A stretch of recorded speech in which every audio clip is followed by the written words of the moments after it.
Bismillahirrahmanirrahim. Di sini nih. Alhamdulillahirabbil alamin. Qala al-muallif rahimahullahu taala wa nafa'ana biha bi'ulumihi fid dharain amin. Al-qismul awwal fit ta'ati. Di bagian terakhir pembicaraan kita sebelumnya bahwa Imam Al-Ghazali rahimahullahu ta'ala dalam kitab Sidin ini akan membicarakan hanya tentang dua masalah, yaitu masalah bagaimana kita menjunjung perintah Allah. Bahasa lainnya, kayak apa kita berbuat taat zahir dan batin, lahir batin. Kemudian bagian yang kedua, bagaimana kita meninggalkan maksiat lahir dan batin. Kenapa Sidin hanya membicarakan dua dalam kitab ini? Karena takwa itu terbagi dari dua bagian ini. Pertama, menjunjung perintah Allah, berbuat taat. Yang kedua, meninggalkan apa yang dilarang Allah, meninggalkan maksiat. Nah, jadi itu saja yang dibicarakan Sidin, karena memang tujuan daripada kita membaca kitab ini, pembahasan dalam kitab ini hanya masalah takwa. Karena takwa inilah ya yang merupakan asbab hidayah. Datangnya hidayah itu dari orang takwa. Wala hidayata illa lil muttaqin. Tidak ada hidayah kecuali bagi orang yang bertakwa. Nah, hidayah inilah karena ada dua macam nih. Ada awal, ada puncaknya. Ada bidayah permulaan, ada puncaknya. Nah, itu aja. Cuma ujar Sidin kutambahi sabuting lagi. Selain masalah menjunjung perintah Allah atau berbuat taat zahir dan batin, yang kedua meninggalkan maksiat zahir dan batin, kutambahi sabuting lagi. Apa bagian yang ketiga? Yaitu tentang bagaimana adabus suhbah, bagaimana adab kita bersosial dengan makhluk-makhluk Allah, utamanya dengan manusia. Karena kadang mungkin bisa dicapai takwa, kadang mungkin bisa mendapatkan kemuliaan kalau hubungan dengan manusia masih kada baik. Nah, lalu masuk kepada bagian pertama. Apa? Menjunjung perintah Allah atau berbuat taat. I'lam anna awamirallahi ta'ala faraidu wa nawafilu. Ketahuilah bahwasanya segala perintah Allah Ta'ala itu ada dua macam. Pertama fardu, yang kedua sunnat. Jadi jenis taat itu dua aja, fardu, sunnat atau wajib. Fal fardu ra'sul mal. Maka yang fardu itu adalah ra'sul mal, modal dari perdagangan. Jadi nang fardu nang ini bagaikan kayak jaka ibarat orang berdagang tuh nang kayak modal. Wabihi tahsulun najatu, dan dengan modal inilah akan selamat. Dah kawak ada berarti nih. Syaratnya selamat harus manggawi nang fardu. Sebagaimana orang nang berdagang, kada kawa berdagang amun kada bermodal.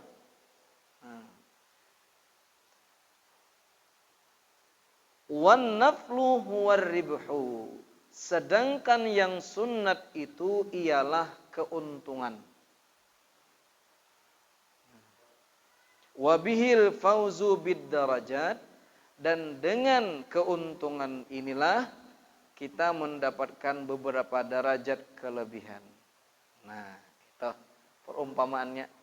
Jadi taat itu dua macam, ada nang kaya modal, ada nang kaya huhujungan. Apa nang kaya modal tadi? Yaitu nang wajib-wajib. Kada akan selamat kalau kada manggawi nang fardu.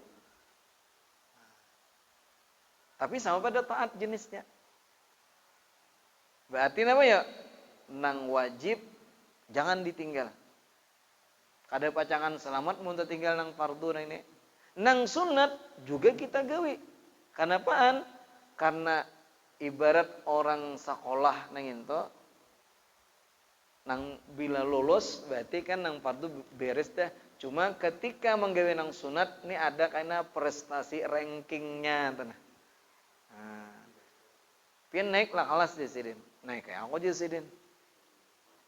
Nomor berapa? Ada pada takunan kan, pokoknya aku lulus lo aja sidin.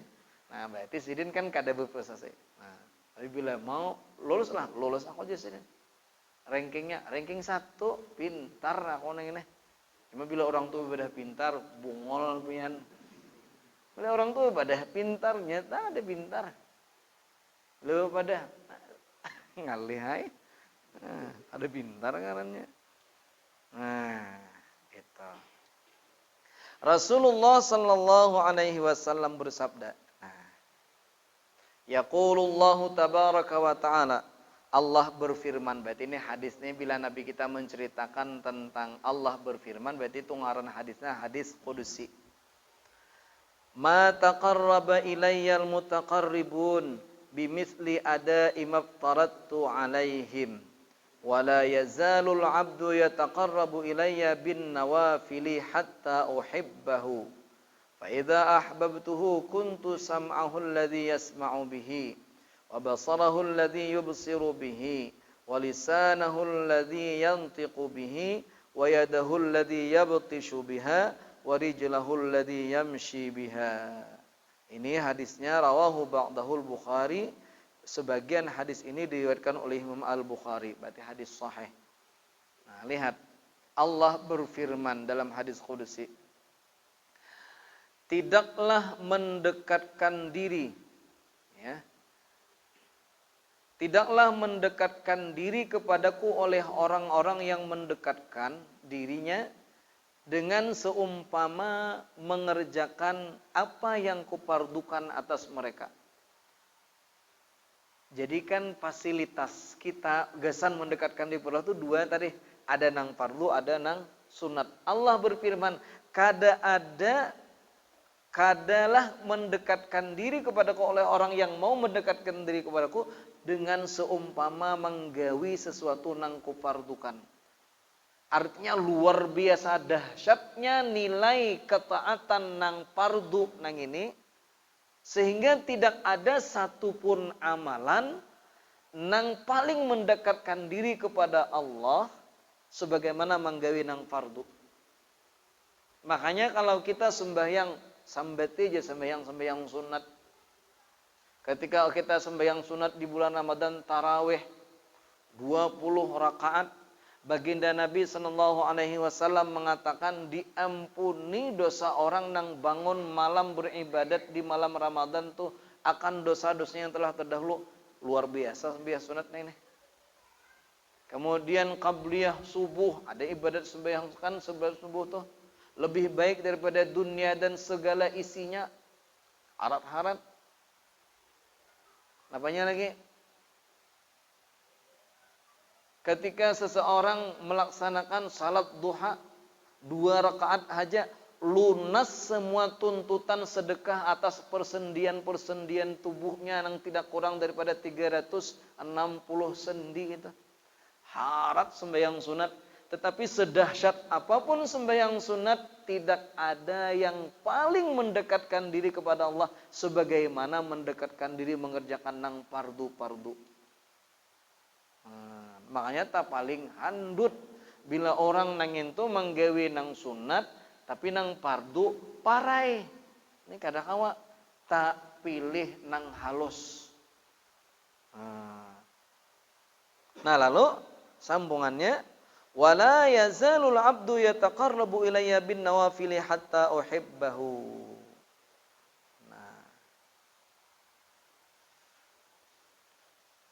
Dan senantiasa seseorang hamba itu menghampirkan diri kepadaku dengan menambah amalan-amalan yang sunat. Cuma nang fardu niba waktu-waktu kan.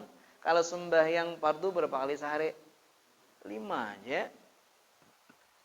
Kemudian sehari kan 24 jam.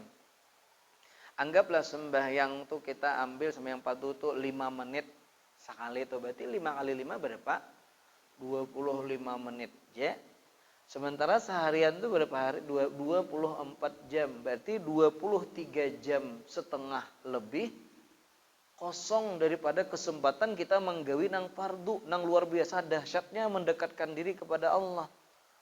Nah, tapi ada sarana lain yaitu ibadat-ibadat sunat. Senantiasa ada ibadat-ibadat yang disunatkan. Nah, sehingga semakin dia mendekatkan diri kepada Allah dengan menggawi nang sunat-sunat. Jadi mendekatkan diri terus. Setelah mereka melakukan yang fardu. Nah, sehingga ketika sudah semakin dekat kepada Allah, menggawi nang fardu, mendekatkan diri banget luar biasa. Jaka ibarat kekuatan dah lajunya nang ini bila nang fardu nang ini laju banget. Nang sunat ni walaupun kada selaju sedahsyat nang sunat nang fardu tetapi kada waktu ada aja terus. Nah, sehingga ujungnya bila sudah semakin dekat sehingga aku mencintainya. Itu buah tujuan daripada menggawi ibadat fardu tuh, ibadat sunat tuh. Tujuan kita menggawi nang fardu dan sunat kita mendekatkan diri kepada Allah. Bila kita dekat dengan Allah, Allah akan mencintainya. Akan mencintai kita.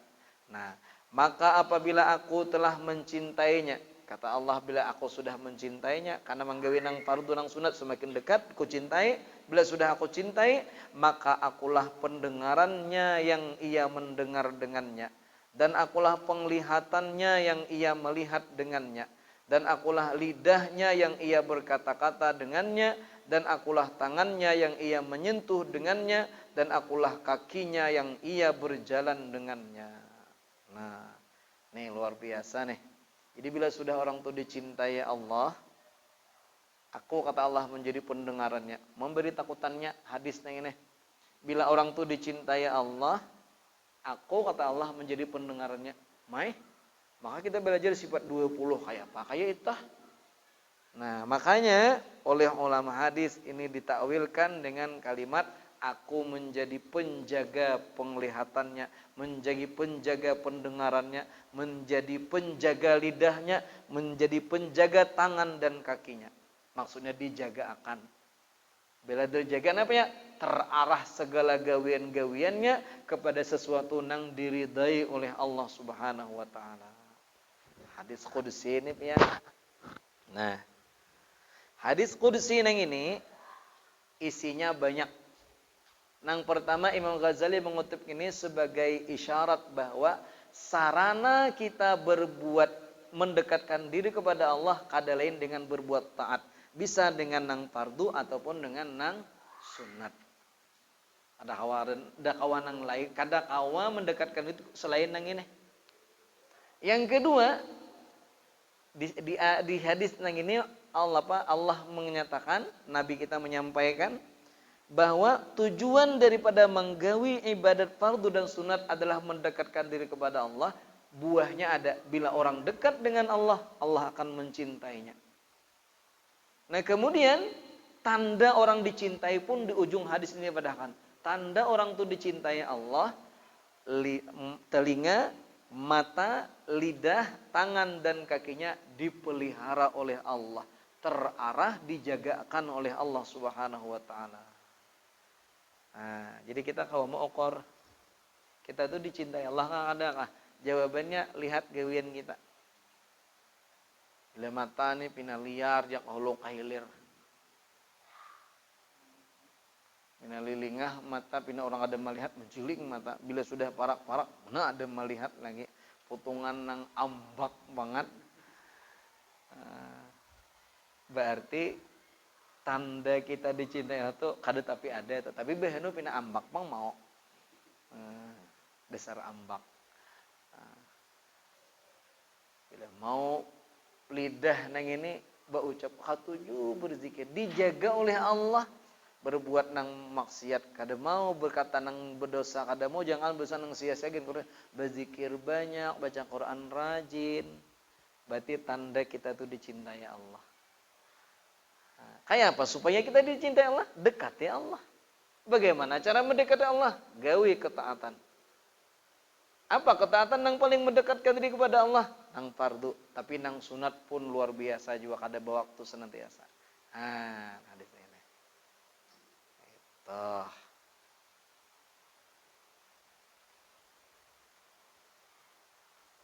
Udah naik kawan.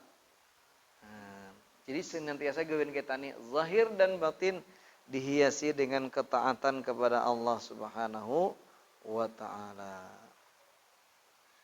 Nah, lalu Imam Ghazali kemudian menyampaikan, dan engkau wahai penuntut tidak dapat melaksanakan segala perintah Allah Ta'ala kecuali dengan menguasai hati dan menguasai seluruh anggotamu pada sekalian masa dan nafasmu, bermula dari pagi sampai ke petang.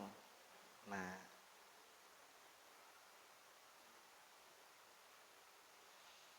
tapi jadi sidin kada mungkin kita tuh kawa.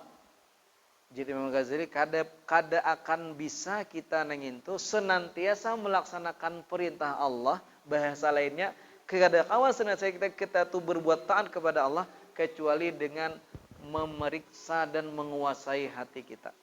Hati lu pariksa. Nah, kenapa? Karena hati inilah nang menjadi sumber dan kekuatan nang muncul di anggota tubuh kita. Hendak kita nih berbuat taat, tapi hati kada kita kuasai. Hati kita masih rusak. Maka dijamin keluarnya biar titik hendak banget, tapi hati kada kita kendalikan. Keluarnya kada baik tak. Senantiasa kita intai hati kita.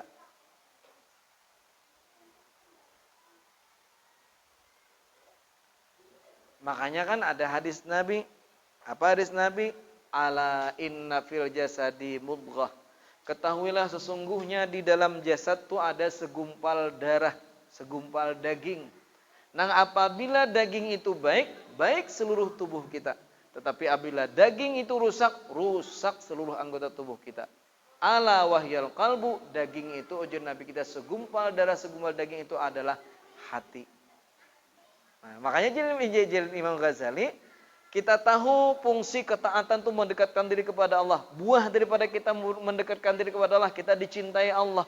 Bila kita dicintai Allah, seluruh anggota tubuh kita dijaga oleh Allah Subhanahu wa taala, dibimbing kita. Nah, ini nyaman banget. Tetapi kada akan bisa kita tuh senantiasa berbuat taat amun kada kita kuasai hati kita.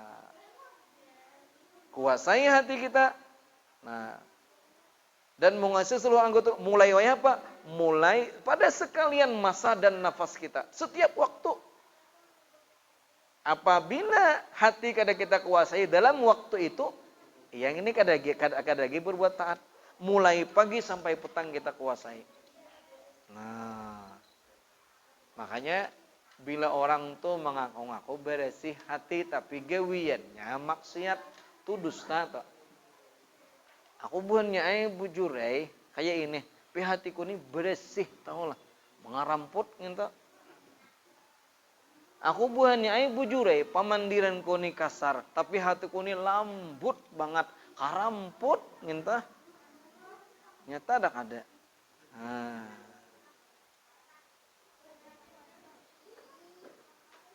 Nah lalu Kayak apa kita nih bisa menguasai hati demikian pulang? Hati ini kita tuh kayak supaya kita kawan menguasai hati. Nah, lalu sidin caranya. Dan ketahuilah bahwa Allah Ta'ala itu mengetahui segala yang ada di dalam hatimu. Nah, caranya supaya hati kita ini terkendali, bagus, caranya kita senantiasa mengetahui dan merasakan bahwa Allah Ta'ala mengetahui apa yang ada di dalam hati kita. Apa nang tageretek dalam hati kita, Allah Ta'ala tahu.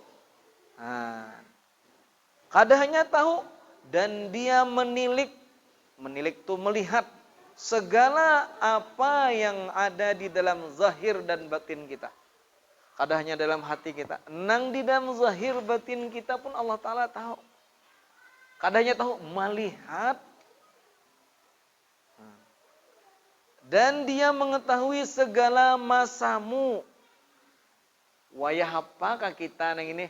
Baik saat bersama orang banyak ataupun sendiri. Baik di terang benderang ataupun di gelap gulita. Makanya kan dalam sifat 20 nang itu. Begitu dua dahsyatnya ilmu Allah Subhanahu wa Ta'ala. Andai semut hitam di atas batu yang hitam. Batunya ini licin pulang nang ada bebunyian.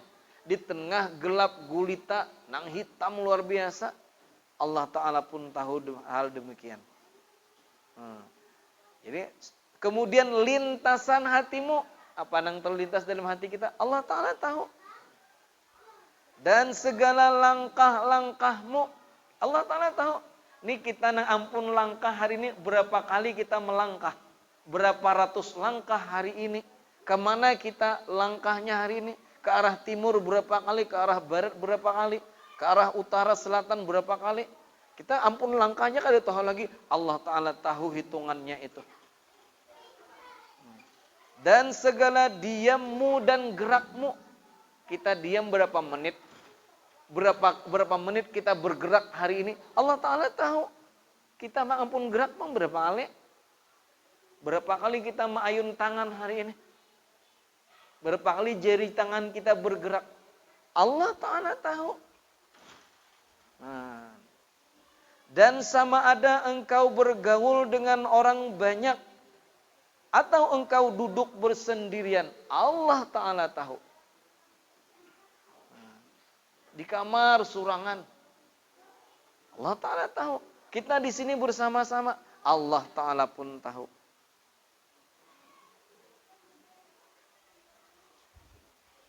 Sebenarnya engkau senantiasa di dalam perhatian Tuhanmu. Kita nengin tuh ketika ada CCTV. Apanya ngarannya? Ruangan tempat ini disorot oleh CCTV selama 24 jam. Kayak apa kita mun kayak itu sudah berpikir-pikir tuh anak malu loy salawar berpikir. Anak berebehkin berpikir. Tuh CCTV itu pian. Jadi CCTV ini bisa salah lihatnya. Allah Ta'ala maha suci Allah dibandingkan dengan CCTV. Jauh lebih mengetahui lagi. Maka tidak diam sesuatu yang diam di alam al-malak. Ada alam malak. Alam malak ini alam yang tampak oleh manusia. Nang di dalam kasat mata kita, nang kawa kita lihat, nang kawa kita dengar, nang kawa kita rasa, itu alam malak ngarannya. Alamul mulk. Dan di alam malakut. Nah, alam malakut ini alam yang tidak tampak oleh manusia. Ada. Baik di alam malak ataupun alam malakut, Allah Ta'ala tidak ada satupun dan tidak bergerak segala yang bergerak kecuali Tuhan yang menguasai sekalian langit dan bumi itu melihat dan mengetahui. Berarti kita 24 jam tanpa henti di dalam pengawasan Allah Subhanahu wa Ta'ala. Nah, makanya Itu di dalam Maraqil Ubudiyah Syekh Nawawi Al-Bantani mengutip perkataan sebagian ulama. Namun jirsidin kita barang siapa mendawamkan berucap Allahu syahidi, Allahu naziri, Allahu muttali'un alayya. Allahu syahidi, Allahu hadiri, Allahu muttali'un alayya. Allahu syahidi, Allah menyaksikan aku. Allahu hadiri, Allah hadir bersamaku. Allahu muttali'un alayya, Allah melihat terhadapku. Bila siapa yang itu senantiasa ingat, apal mengucapkan, ingat pulang, Allah akan menolongnya untuk a'anahu Allah Ta'ala alal muraqabatil madhkurah. Maka Allah akan memberikan kepadanya pertolongan senantiasa itu muraqabah. Perasaan hatinya itu senantiasa rasa dilihat, didengar dan diketahui oleh Allah Subhanahu wa taala buahnya. Ya buahnya muraqabah. Maka bila muraqabah ini adalah bagian kedua daripada nang bangaran ihsan. Cuma ini bahanu jarang kita tak ingat Allahu syahidi, Allah melihat aku. Allahu hadir, Allah hadir. Tapi kita belajar pang sifat 20 ada hadir nang kaya ini, Bang. Maksudnya setiap hadir orang nang hadir itu pasti mengetahui apa nang digawi. Kemudian Allah Allah mengetahui, memandang ke atas aku. Bila bisa merasakan yang itu, hati terjaga tuh. Bila terjaga 24 jam hati nang kayak itu, maka kita insya Allah dimudahkan berbuat taat. Kalau dalam kitab nang lain, Hidayatus Salikin, Syekh Abdus Samad Al-Palimbani, Syekh Abdus Samad ini seangkatan lawan Datu Kalampayan waktu ngaji di Mekah. Cuma makam Sidin di Patani, Thailand. Kitab Sidin, Hidayatus Salikin itu mendunia dibaca. Dan ini juga menterjemahkan dan mensyarahkan kitab Bidayatul Hidayahnya Imam Al-Ghazali. Nah, Ojer Syekh Abdus Samad Al-Palimbani, langkah pertama supaya kita tuh terarah gawian-gawian, baiki akidah kita. Akidah baik ini buahnya apa? Buahnya ia merasa dilihat, didengar dan diketahui oleh Allah buahnya. Jadi, nah juga terkuasai hati kita. Bila hati baik, insya Allah apa ngarnya gawian timbul hanya ketaatan kepada Allah Subhanahu Wa Taala. Nah, ingin itu jagin holo. Nang kedua, karena bagian nang kedua, cara kedua supaya kita senantiasa taatnya dua jadi Imam Ghazali supaya taat tuh. Yang pertama tadi hati kuasai. Dengan cara apa? Senantiasa kita merasa dilihat, didengar dan diketahui oleh Allah Subhanahu Wa Taala. Bila kayak itu hati, timbulnya gawian-gawian kita insya Allah senantiasa taat kepada Allah. Fardu sunat, fardu sunat. Bila kita fardu sunat digawi-gawi, inilah bagian daripada takwa. Nah, takwa inilah akan membuahkan hidayah. Hidayah, baik hidayah di permulaan atau hidayah di puncaknya. Persis apa hubungannya dengan pembicaraan sebelumnya. Nah, mudahan ada manfaatnya. Mudahan Allah bimbing kita berataan. Mudahan hati kita terjaga. Amin ya rabbal alamin. Subhanallah wa bihamdih, subhanakallah wa bihamdik, asyhadu an la ilaha illa anta, astaghfiruka wa atubu ilaik. Taqabbalallahu minkum. Bismillahirrahmanirrahim. Alhamdulillahirabbil alamin. Allahumma shalli wa sallim ala sayyidina Muhammad wa ala alihi wa sahbihi ajma'in. Allahumma anfa'na bima 'allamtana wa 'allimna ma yanfa'una wa zidna 'ilma walhamdulillah ala kulli halin 'adzimika min halina. Rabbana atina fid dunya hasanah fil akhirati hasanah wa qina adzabannar. Wa sallallahu ala sayyidina Muhammad wa sallam. Alhamdulillahi rabbil alamin. Subhanallah wa bihamdihi, subhanakallah wa bihamdik, asyhadu an la ilaha illa anta, astaghfiruka wa atubu ilaik. Assalamualaikum warahmatullahi wabarakatuh.